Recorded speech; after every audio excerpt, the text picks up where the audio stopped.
Igreja querida, paz seja contigo. Se você quiser deixar a sua Bíblia aberta, na Epístola aos Efésios, capítulo 1, versículos 3 ao 14, eu vou ler com você aos poucos este versículo, então você poderá acompanhá-lo enquanto nós vamos meditando sobre ele. Aos Efésios, Epístola aos Efésios, capítulo 1, versículos 3 ao 14. Essa epístola, muito importante para a vida da igreja, com ensinamentos profundos, é na verdade um cântico de louvor escrito pelo apóstolo Paulo. E neste cântico de louvor, o apóstolo Paulo, ele exalta as bênçãos espirituais que nós recebemos do Senhor Jesus Cristo. Daí, a necessidade de nós prestarmos atenção que nestes poucos versículos, por três vezes, aparece a expressão para o louvor da sua glória. Isso aparece no versículo 6, no versículo 12 e no versículo 14. Para o louvor da sua glória. E não por coincidência, mas hoje de manhã, na aula que a Noemi deu na escola dominical, ela falou por várias vezes sobre isso também, de nós vivermos para a glória de Deus. Eu acredito, sem nenhuma dificuldade, que muitas das mazelas que nós vivemos, dos nossos problemas, das nossas dificuldades com a vida, conosco mesmo e nos relacionamentos com as pessoas, está exatamente neste ponto de nós nos afastarmos deste fim principal para o qual todo ser humano foi criado, que é para a glória de Deus. Quando nós mudamos qualquer um dos projetos de Deus para as nossas vidas, nós trazemos sobre as nossas vidas as consequências de o termos alterado. Imagine você, uma empresa de automóvel, por exemplo. Ela gasta lá, eu já usei esse exemplo, mas por favor tenham paciência de novo para ouvir, porque essa ilustração é da minha própria autonomia. Imagine você uma indústria de carros que gasta alguns milhões de dólares, contratando os melhores engenheiros e designers do mundo para projetar um carro novo. Leva-se alguns anos, projeta-se o carro novo. Depois gasta mais alguns milhões de dólares para colocar esse carro novo numa pista de teste, para ver a funcionalidade, como que funciona a aerodinâmica dele, aquelas experiências de resistência que eles fazem batendo o carro num paredão de concreto, para ver o quanto esse carro suporta de impacto. Depois de tudo pronto, eles verificam que o carro está pronto para ser comercializado. Aí eles gastam mais alguns milhões de dólares para divulgar o carro para a sociedade. E aí eles colocam finalmente o carro nas agências. Aí a pessoa vai lá e compra este carro, onde foram gastos milhões e milhões de dólares para que este carro chegasse como chegou na agência. Aí a pessoa vai lá na agência, corta as molas do carro, rebaixa o carro, coloca um aerofólio no carro, coloca lá alguma coisa diferente nas rodas, muda a bitola dos pneus, muda a largura dos pneus e sai dirigindo o carro que ele alterou ao seu bel prazer. Logo depois, ele tem um acidente com o carro e as pessoas que viram o acidente culpam Deus. Mas se Deus existisse, não tinha permitido que tal acidente acontecesse. Ora, essa pessoa que comprou o carro desfigurou totalmente o projeto inicial e pagou as consequências, teve que assumir as consequências por viver com o seu carro de uma forma diferente para o qual o fabricante o fez. Perceba que esta realidade se aplica com muita propriedade para a nossa vida. Para a minha vida, para a tua vida. Nós fomos criados por Deus para um propósito principal, que é glorificar o nome de Deus. Quando nós fazemos as coisas e nos afastamos nossa vida deste princípio básico e inicial de Deus, que é glorificá-lo, nós vamos, consequentemente, trazer as consequências disso para a nossa vida. Então, vamos rapidamente tentar entender o que esses versículos da Epístola aos Efésios têm para nos ensinar. A primeira coisa que nós verificamos nesse versículo é a bênção da eleição. A bênção da eleição que também foi providenciada por Deus para o louvor da sua glória. Então nós vamos verificar os versículos 3º ao 6º, que diz assim: Bendito o Deus e Pai de nosso Senhor Jesus Cristo, que nos tem abençoado com toda sorte de bênção espiritual nas regiões celestiais em Cristo. Assim como nos escolheu nele, antes da fundação do mundo, para sermos santos e irrepreensíveis perante ele em amor. Nos predestinou para ele, para a adoção de filhos, por meio de Jesus, segundo o beneplácito da sua vontade, versículo 6º, para louvor da sua glória, para louvor da glória de sua graça, que ele nos concedeu gratuitamente no amado. Veja, não é nem questão de discutir predestinação, eleição. A questão aqui é que antes que o mundo fosse criado, antes que o mundo viesse a existir, Deus já havia colocado em seu coração de nos criar com a finalidade de que, com a nossa vida, com as nossas palavras, com as nossas ações, com os nossos pensamentos, nós glorificássemos o seu nome. Foi para isso que Deus nos criou, foi para isso que Deus nos colocou à existência. Então, quando nós percebemos essa questão da redenção, essa redenção nos liberta do poder do pecado e nos reconcilia com Deus. Ela nos coloca numa situação de absoluto contato com a misericórdia infinita do nosso Deus. Porque antes que o mundo fosse criado, nós fomos feitos por Deus para louvor da sua glória. Isso aconteceu pelo amor de Deus e não pela nossa importância ou pela importância da nossa existência. Não são por nossos méritos pessoais que nós glorificamos a Deus, mas pelo seu amor e pelo seu propósito soberano. Por Deus ter nos escolhido, isso nos traz segurança, isso nos traz identidade. Nós sabemos quem somos e nós sabemos o que viemos fazer neste mundo. Então não é verdadeira aquela expressão quando as pessoas dizem: eu não sei qual é a minha missão neste mundo. Talvez até alguns de nós já tenha dito isso. Não sei se você já usou essa expressão. Eu não sei o que eu estou fazendo nesse mundo, eu não sei por que eu nasci, eu não sei por que eu fui colocado aqui. Então tá bom, essa resposta está na Escritura, essa resposta está na Bíblia. Como estão na Bíblia todas as respostas para as questões espirituais e emocionais do ser humano. Então, se você tem dúvida de qual é a sua missão nesta terra, consulte a Escritura, e a Escritura vai te ensinar com toda a autoridade que você foi colocado neste mundo para glorificar o nome de Deus. Então, o que acontece quando nós nos afastamos dessa missão, desta vontade, deste plano que Deus colocou para que nós o executássemos? Nós começamos a ter problema de sentimento de rejeição. Nós começamos a ter problema de desvalor. Porque se nós não estamos fazendo aquilo para o que nós fomos criados, nós nos afastamos dessa missão, nós estamos buscando validação em outras coisas.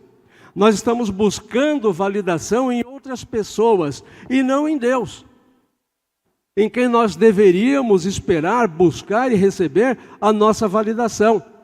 Quando nós nos afastamos dessa finalidade de agradar a Deus com a nossa vida, nós começamos a querer agradar as pessoas. Então nós queremos agradar o professor, nós queremos agradar o patrão, nós queremos agradar a namorada, o namorado, o esposo, a esposa, o filho, os pais. Nós queremos agradar as pessoas com quem nós convivemos, e aí nós nos afastamos porque colocamos esse tipo de expectativa como prioridade. E vamos ser sinceros, esses reconhecimentos dificilmente vêm. Dificilmente vêm. Quando nós fazemos alguma coisa para alguém, nós esperamos reconhecimento, raramente esse reconhecimento vem. Porque nós atribuímos àquela pessoa uma ação de reconhecimento que ela nem sabe que tem. E nós nos frustramos. Porque no lugar de querermos agradar a Deus, nós buscamos agradar as pessoas. E aí quando esse reconhecimento não vem, nós nos sentimos desprestigiados. Nós nos sentimos tristes, nós nos sentimos desanimados. Poxa vida, ninguém valoriza o que eu faço, ninguém dá valor para as coisas que eu produzo, ninguém ouve o que eu tenho para falar. Claro, isso não vai acontecer, porque as pessoas vivem freneticamente, todas elas, e na maioria das vezes, a maioria delas, afastadas igualmente desta função de buscar agradar a Deus. E milhões de outras pessoas, assim como você e eu, às vezes vivemos esperando o reconhecimento das outras pessoas. Meu irmão, minha irmã, isso é se afastar do projeto inicial de Deus. Nós podemos esperar elogio, sim. É bom termos reconhecimento, sim. Mas não devemos colocar como prioridade a vinda deste reconhecimento, porque nós não temos que viver, agir e pensar para as pessoas, e sim para Deus. Consequentemente, quando nós não temos então nem o reconhecimento de Deus, porque não vivemos para a sua glória, e nem das outras pessoas, porque elas não têm, não é nem justo que nós coloquemos sobre os ombros dela esta situação, então nós ficamos frustrados, perdemos nossa referência, perdemos nossa identidade, perdemos a motivação adequada para fazermos e desenvolvermos determinadas coisas, nós passamos a uma situação de desvalor, quando na verdade nós encontramos a nossa verdadeira aceitação na pessoa de Jesus Cristo. O Jonathan Edwards, ele disse o seguinte: a glória de Deus é o bem supremo para o qual nós fomos criados e o fim da nossa eleição. Então, Deus que criou você antes de todas as outras coisas, você já estava no coração de Deus para esta finalidade, para que você vivesse de uma forma a agradar o coração de Deus. Então, veja, nós temos aqui a solução já imediata para uma situação de desvalor, de dependência de aceitação das pessoas. Essa escolha divina, ela é apenas o início de um padrão de bênçãos que nós temos. Paulo nos lembra que outra bênção que nós também vemos aqui no texto, apontando para a glória de Deus, é a nossa redenção. Então, primeiro Deus nos criou, aí nós quebramos, fizemos tudo errado, nos afastamos do projeto inicial que era alegrar o coração de Deus. Ficamos estragados. Deus vem com a segunda providência, nos redimir, consertar o nosso coração, consertar a nossa vida espiritual. Essa é a segunda bênção que vai aparecer, a bênção da redenção, que é para o louvor da sua glória, que está nos versículos 7 ao 10, que diz o seguinte: no qual temos a redenção, pelo seu sangue, a remissão dos pecados, segundo a riqueza da sua graça, que Deus derramou abundantemente sobre nós, em toda a sabedoria e prudência, desvendando-nos o mistério da sua vontade, segundo o seu beneplácito que propusera em Cristo, de fazer convergir nele, na dispensação da plenitude dos tempos, todas as coisas, tanto as do céu como as da terra. Então, essa redenção, ela nos liberta do poder do pecado e nos reconcilia com Deus. Ora, quando eu digo ela nos liberta do poder do pecado, eu estou querendo dizer que o pecado produz nas nossas vidas uma prisão muito forte. E nós não vamos conseguir sair desta prisão se não for pela libertação de Jesus. Por isso o próprio Jesus disse uma certa vez: se o Filho vos libertar, verdadeiramente sereis livres. Ora, existem algumas prisões, por exemplo, alguns pecados que escravizam o ser humano, que é praticamente impossível sair deles sozinho, como a dependência de drogas, a dependência do álcool, a dependência da pornografia, a dependência do sexo. Isso para não falar de outros pecados que a pessoa vai construindo, vai se blindando com esses pecados em volta, e no início a pessoa sempre usa, filme repetido, sempre usa a mesma frase: quando eu quiser eu paro. Normalmente, quando a pessoa usa essa expressão é porque ela já não consegue mais parar. Aí ela já está aprisionada. E esse pecado traz consequência. E uma das consequências que esse pecado traz na vida dessas pessoas é a sensação de culpa, um peso insuportável. A culpa é insuportável, porque a pessoa sabe que está em pecado. Por mais que a pessoa diga: isso aqui não tem nada a ver, isso aqui todo mundo faz, o Espírito que está na pessoa, que veio direto do trono de Deus, acusa a sua consciência: isto é pecado. E a pessoa vive com isto, e consequentemente a pessoa vai tentar evitar tudo aquilo que lembra o nome de Deus. Porque tudo aquilo que lembra o nome de Deus vai servir para mostrar para esta pessoa que ela está em pecado. Daí a pessoa não gostar de igreja, não gostar de religião, não gostar de Bíblia, não gostar de oração, porque estas coisas lembram Deus. E estas coisas, elas conectam o nosso espírito com Deus, e o Espírito Santo então nos faz perceber o quão afundados em pecados nós estamos. Consequentemente, o coração humano quebrado, pecador, não quer contato com estas coisas. Lá no velório da mãe da Estelinha, eu tive a oportunidade de dizer isso. Veja como funciona. Você chega para uma pessoa e diz assim: vamos para um churrasco? Quando? Agora. A pessoa: espera aí que eu vou pegar meu documento aqui, vamos lá. Você diz para a pessoa: vamos para uma pescaria de 15 dias, vai custar, sei lá, quanto aí, 3 mil reais? Lá no Pantanal, 4 mil reais? Eu não tenho dinheiro. Não, mas espera aí, eu conheço, o banco te empresta, o agiota te empresta, quebra o porquinho do seu filho. A pessoa dá um jeito e vai. Vamos para o shopping. Eu estou sem dinheiro, mas vamos só para Goiabá. Vamos lá só para observar as vitrines. Vamos lá.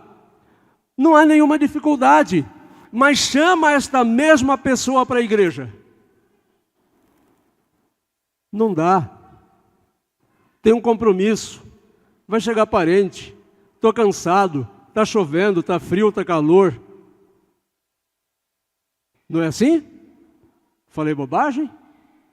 Então, para as outras coisas, pode tudo. Para as coisas que lembram Deus, não pode nada. Por quê? Porque a pessoa sabe que lá o pecado vai ser denunciado. E essa é a função da igreja, denunciar pecado. Quem não quer ter o pecado denunciado, não ande em pecado. Quem não quer ter o pecado denunciado pelo Espírito Santo, deixe de pecar. Não é isso que a palavra fala? Aquele que mentia, não minta mais. Vamos aumentar o leque. Aquele que roubava, não roube mais. Aquele que adulterava, não adultere mais. Então, quando Jesus vem e nos liberta desta cadeia de pecado, esta sensação de culpa é removida do nosso coração. Nós ganhamos de Deus um novo começo. As coisas velhas passaram. Tudo se faz novo.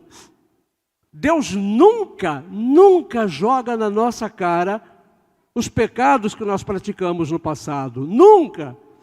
Quem faz isso é a concorrência. A concorrência faz isso. Quer um exemplo prático de quando isso acontece? Quando você começa a ter uma comunhão mais íntima com Deus. Aí a pessoa diz, você era assim, assim, assim, assim, agora você quer ir para a igreja? Agora você está com a Bíblia na mão, você vivia desse jeito, e agora você está com com essas palavrinhas santas? Falei bobagem ou é assim que funciona? Então quem acusa, quem joga na cara é a concorrência. Deus não joga nada na cara de ninguém do passado. Deus dá a chance da pessoa ter uma vida absolutamente nova. É como se Deus, de fato Deus zera o odômetro. Deus diz assim, tá bom, passa uma borracha em tudo isso, vamos começar. Daqui para frente agora e daqui para frente faça tudo certinho. Lewis afirma, a redenção é Deus trazendo o caos de volta à ordem.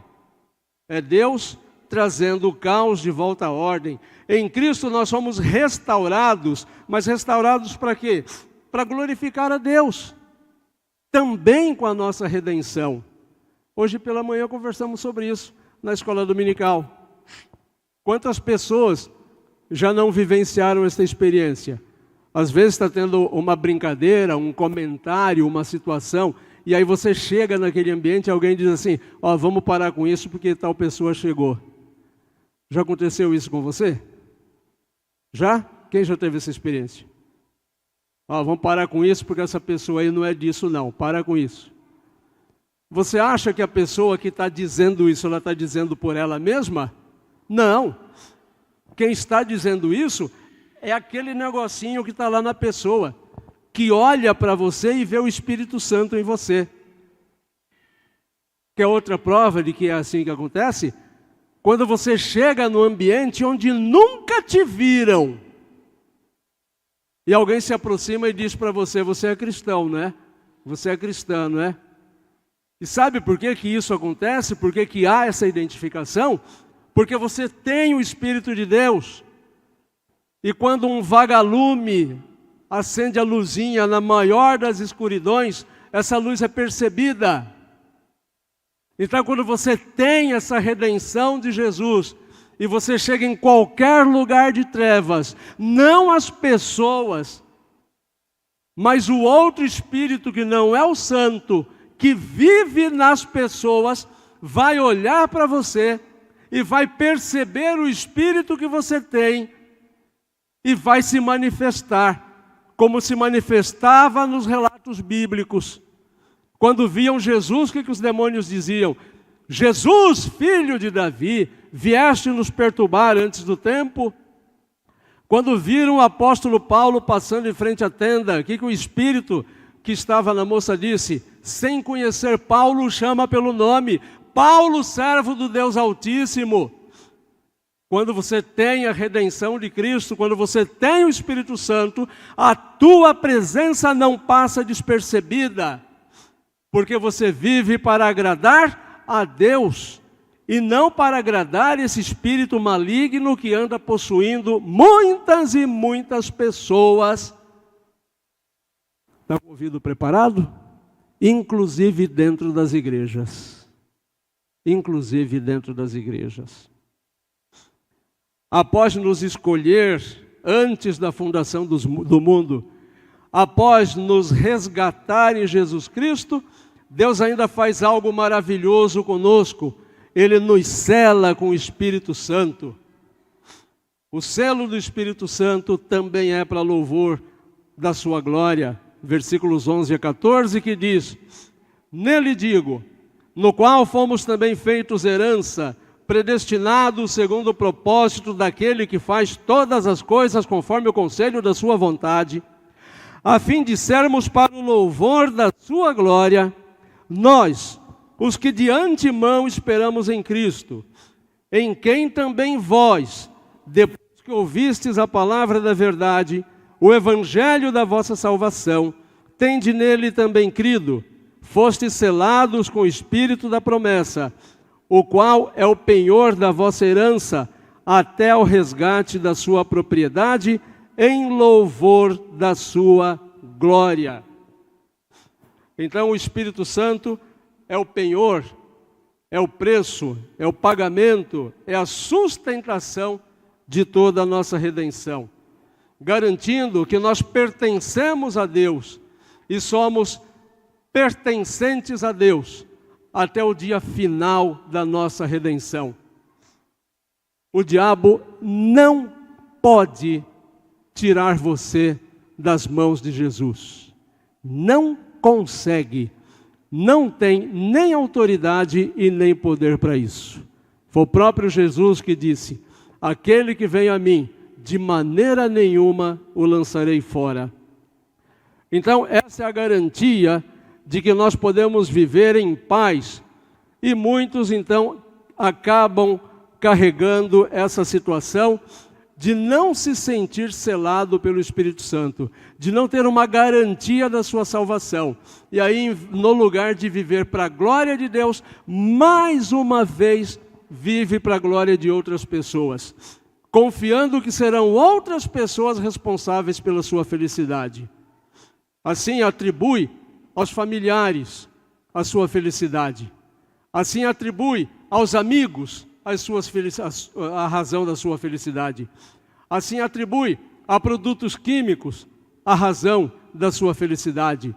Assim atribui ao trabalho, às horas exageradas de trabalho e dedicação, a razão da sua felicidade. E quando começam a sentir tudo isso cair, elas usam ainda argumentos do tipo: mas me dediquei tanto para ver agora tudo caindo. Claro, são castelos de areia, vai cair, são fundações humanas. A fundação que não cai, que não é destruída nunca, é a fundação do poder de Deus. Muitos então vivem inseguros com essa sensação de futuro perdido, de futuro incerto. Ah, meu irmão, minha irmã, qual a razão de você se preocupar com o dia de amanhã, se o teu Senhor já está no dia de amanhã? Faz algum sentido?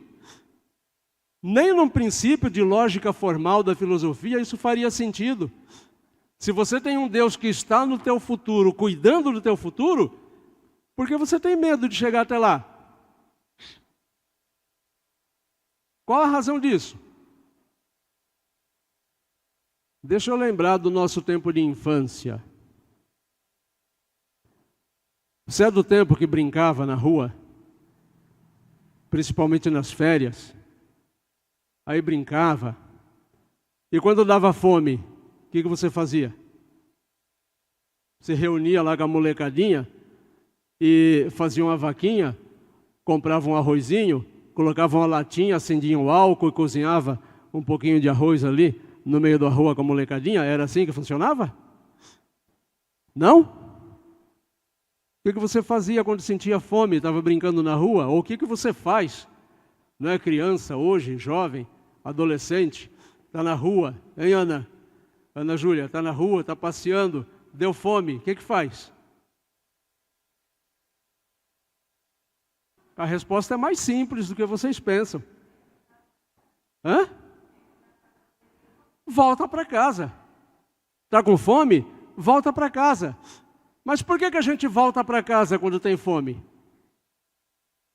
Porque a gente sabe que quando chegar em casa, mamãe preparou comidinha. Não é simples assim? Você sabe que mamãe, no mínimo ou no máximo, vai deixar de comer para dar uma comidinha para você comer. Lá no futuro a bencinha não vai nem agradecer. Mas é assim que as mães fazem. Quantas mães deixam de comer para dar comidinha para o filhinho? E o filhinho sabe que voltando para casa tem comidinha. Se você sabe que a sua mãe, que é um ser humano falho também, faz isso para o seu bem, imagina Deus que é perfeito. Porque Deus não te receberia no seu amanhã se você não tem vacilação para voltar para casa para buscar comidinha, porque você tem medo de chegar no teu amanhã. Porque você tem medo do futuro do teu filho. Eu ouço pais falando, tenho medo do futuro dos meus filhos. Que heresia! Que heresia! Não serve o mesmo Deus que eu sirvo. Como assim tenho medo do futuro dos meus filhos? Que absurdo! Não abra a boca para dizer que você tem fé em Deus. Não é verdade. A mesma fonte não dá água doce e água salgada. Então, quando você coloca a sua perspectiva, a garantia da sua vida em outras coisas que não é Deus, você não está vivendo para agradar a Deus, você está vivendo para agradar as pessoas. Preciso me matar para dar tudo para o meu filho. Sabe onde a nossa geração começou a errar? A minha geração começou a errar? Quando começou aquela mentalidade: tudo que meus filhos não tiveram, eu vou dar para eles. Quando, na verdade, nós somos formados pelos nossos nãos e não pelos nossos sims. Não são os sims da vida que te forma, são os nãos. E quando você quer dar para os teus filhos tudo que você não teve, você está tirando dele a oportunidade de lutar por tudo que você tem. Já leu aquela historinha de ajudar a borboleta a sair do casulo? Tadinha da borboleta, olha que esforço ela está fazendo, vou lá ajudar a borboletinha a sair do casulo. Está sofrendo tanto, tadinha. O que acontece com a borboletinha? Ela não voa. Sai machucada, definhada, fraca, porque ela não passou pelo processo.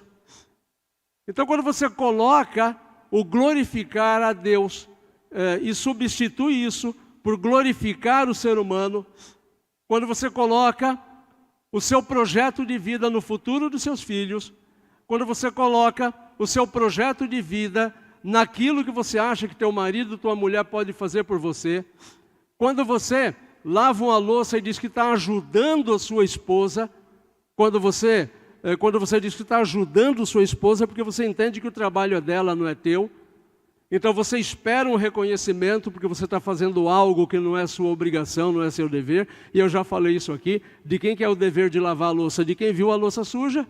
Simples assim. Então vai lá e faz. Simples assim.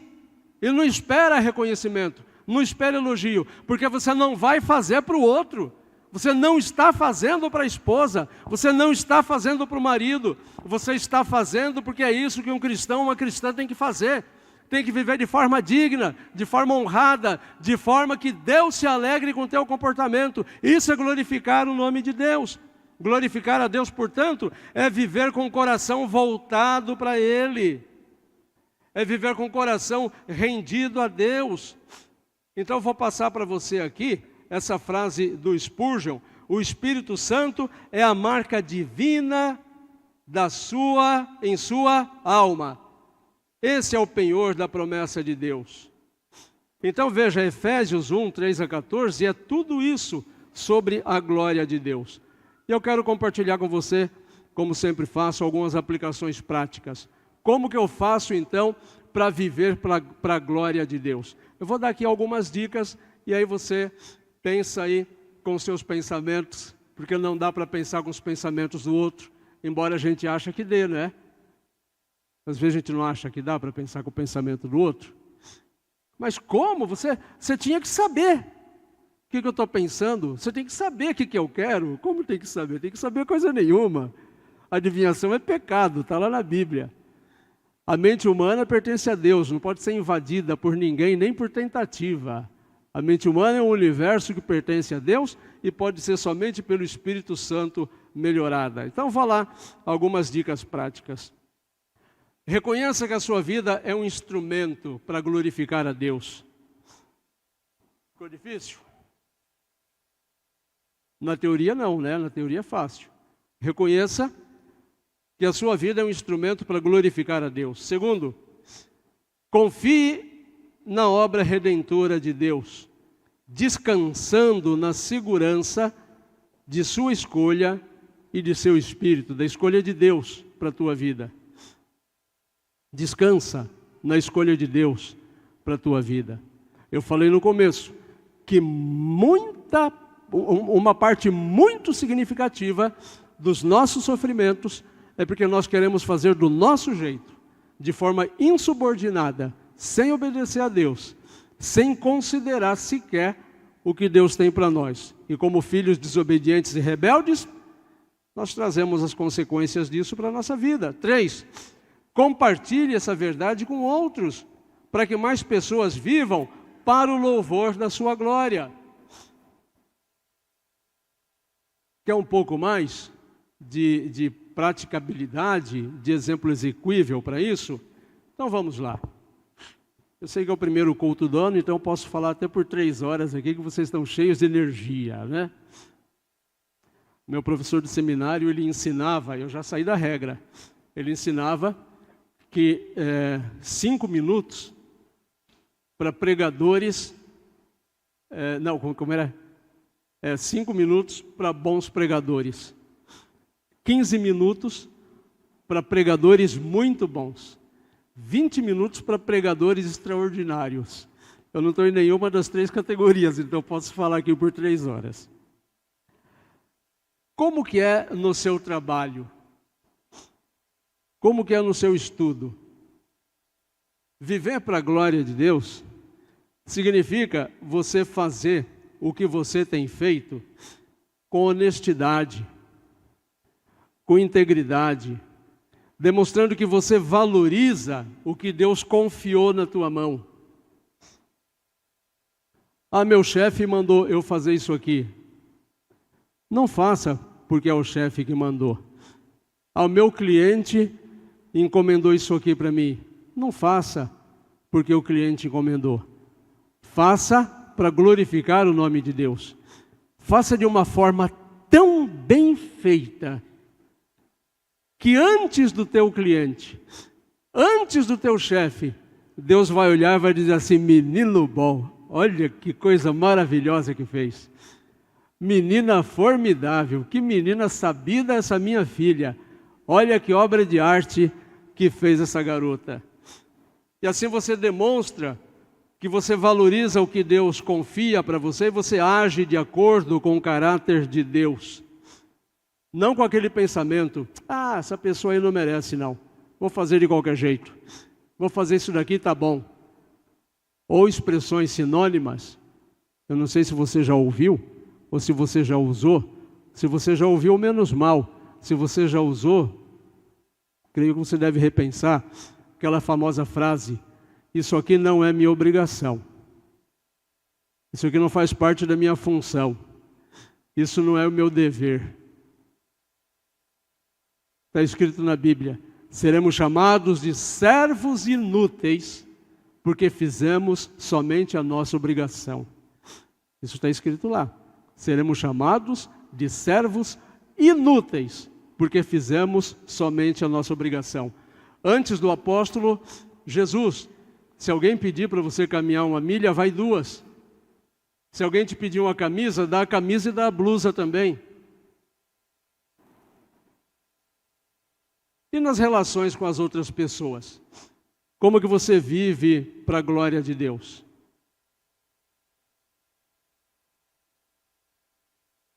Não é difícil. Você vai viver o seu relacionamento, em que nível for, para a glória de Deus, quando você demonstrar paciência. Paciência. Mas cuidado, porque eu sei que quando eu falo aqui, você vive para a glória de Deus. Quando você demonstra paciência, muito rapidamente, o seu coração pecaminoso vai dizer assim: está vendo? Tal pessoa não tem paciência comigo.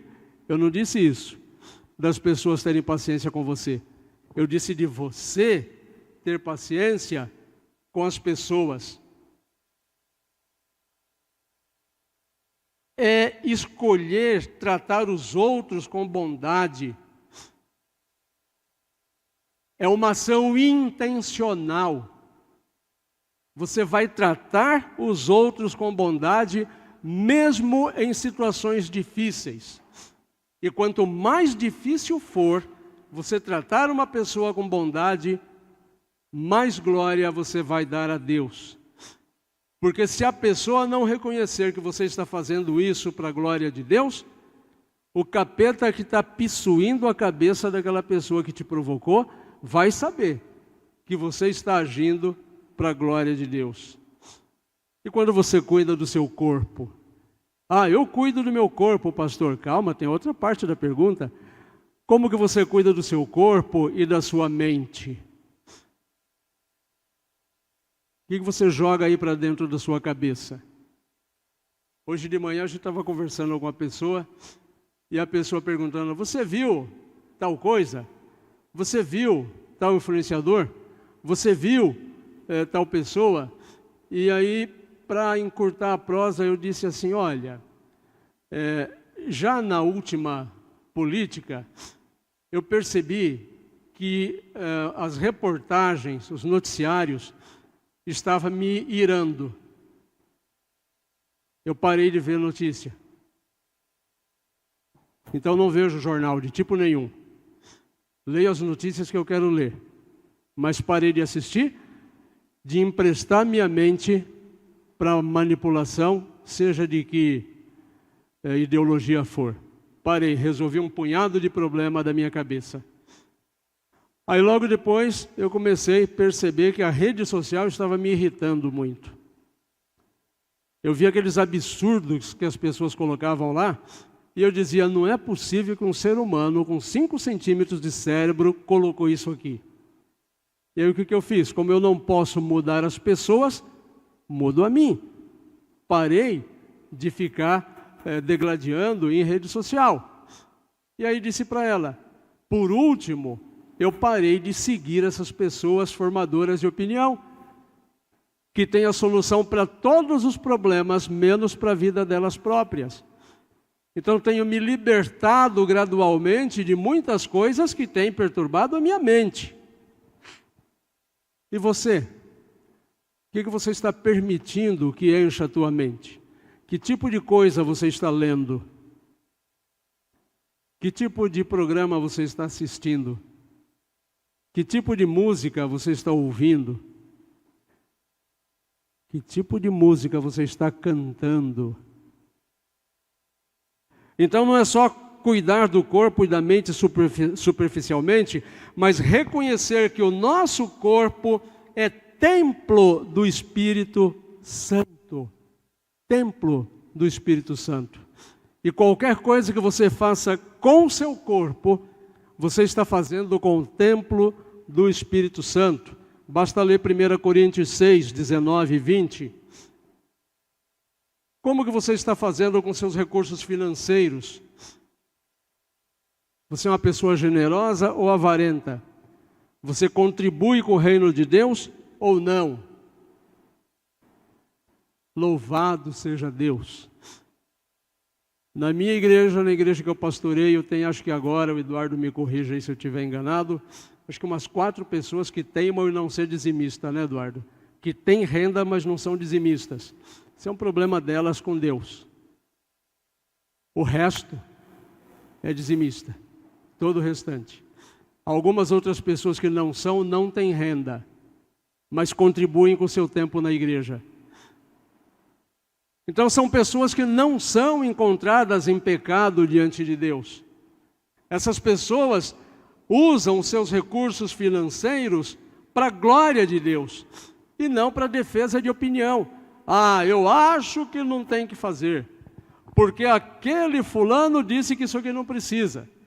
Outro dia mandaram um videozinho de um pastor lá, de um pastor defendendo que não se entrega dízimo. Eu disse assim, eu teria ficado mais contente se no lugar do pastor defendendo que não precisa entregar dízimo, a pessoa tivesse me mandado uns 4 ou 5 textos bíblicos. Aí talvez eu parasse de entregar meu dízimo também. Mas o que um outro pastor está falando, se deve ou não deve entregar o dízimo, não me diz o menor respeito. Me diz o que a Escritura fala, não quero saber o que os outros falam. Então quem usa o meu recurso é o Senhor nosso Deus. E no culto e nas orações, que é aquele exemplo que eu usei agora há pouco, né? Para as coisas de Deus, não dá, hoje não dá, estou com frio, estou com sede, estou com fome, estou com calor, estou ocupado, estou atrasado, estou adiantado, está chovendo, está frio. Ah, vamos para tal coisa? Para agora. Tem um show lá do não sei quem, fica 5 dias dormindo na chuva, na barraquinha, na calçada lá, esperando abrir o portão para comprar ingresso. Ir para o culto? Não, acho que eu não vou não, preciso dormir, estou cansado. Falei bobagem? Se eu falar bobagem, pode levantar a mão e me interromper, não tenho nenhum problema com isso, tá? Então, meus queridos, glorificar a Deus é viver com o coração voltado para Deus, reconhecendo que Ele é digno de tudo aquilo que nós somos, de tudo aquilo que nós temos, e quando nós buscamos glorificar a Deus em tudo, nós damos testemunho ao mundo do amor e da santidade de Deus. Então permita que eu termine com as palavras do Catecismo de Westminster, que tem lá a primeira pergunta do Catecismo de Westminster. Quem que lembra qual é a primeira pergunta? Quem lembra a primeira pergunta? Ouvi uma voz tímida e rouca falando. Fala, bota fé na voz. Qual que é a primeira pergunta do Catecismo de Westminster? Oi? Qual é o fim principal do homem? É isso. E a resposta é? Glorificar a Deus e gozá-lo eternamente, ou ter nele prazer eterno. Essa é a primeira finalidade. Você ensina isso, ensina o catecismo para os seus filhos? Se eu perguntar para os jovens aqui da igreja, qual é a segunda pergunta do catecismo? Tem pai e mãe aí que vai passar vergonha ou não? Não, né? Estou vendo um monte de pai e mãe levantando a mão, falando, pode perguntar para o meu filho o que ele sabe. Pergunta a segunda não, pergunta a 18ª que ele responde também. Assim que eu gosto, gente segura, que sabe o que está fazendo. Então, nós temos que lembrar que nós somos feitos para glorificar a Deus e gozá-lo eternamente. Que essa seja a verdade central das nossas vidas e que Deus nos abençoe poderosamente. Amém?